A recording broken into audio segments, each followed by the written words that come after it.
So yeah, kung bibili kayo ng pinagong na gusto niyo yung original talaga, sadya nyo dito sa loob ng Sariaya, sa loob ng town proper. Ayan, katabi ng yung sikat na mansion dito sa Sariaya. Kasi may mga ibang pinagong kasi sa medyo iba kasi yung lasa.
Guys, dito tayo sa Sariaya.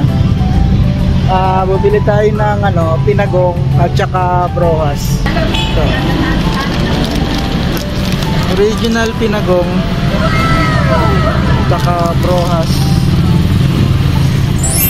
So yeah, kung bibili kayo ng pinagong na gusto niyo yung original talaga, sadya nyo dito sa loob ng Sariaya, sa loob ng town proper.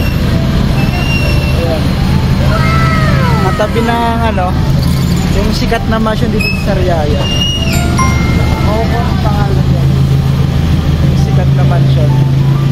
I-waste nyo lang ito para mas madali.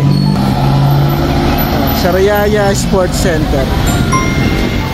Yung winace ko yung Sariaya Sports Center. Kasi pag dati nung nag-commute kami sa bus, napasok pa pala yung bus dito. Nag-commute kami sa bus, nakakita ako ito lagi. Tsaka cover na ito ng GMA before. Sila na yung original since 1982.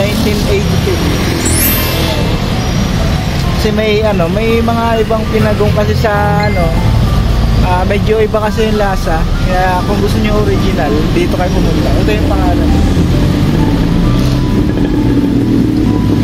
Magpa-picture sikat na mansion ng Sariaya. Ito guys, the original pinagong Sariaya. Kasi sa Sariaya yung yan, original.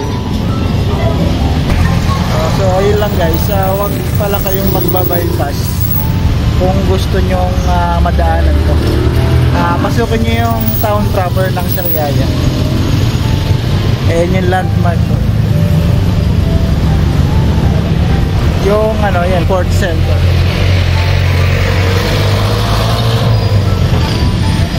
Katapat nitong sikat na mansion.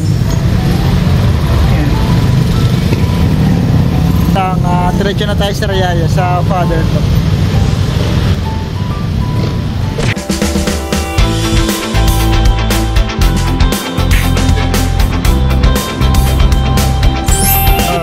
Hi guys, so we're here at Pure Gold Sariaya. So dadaan ako sa father ko sa Sariaya. Pero bago yun, mag-grocery muna tayo dito. Bilhan lang natin ng mga basic na pangangailangan nila.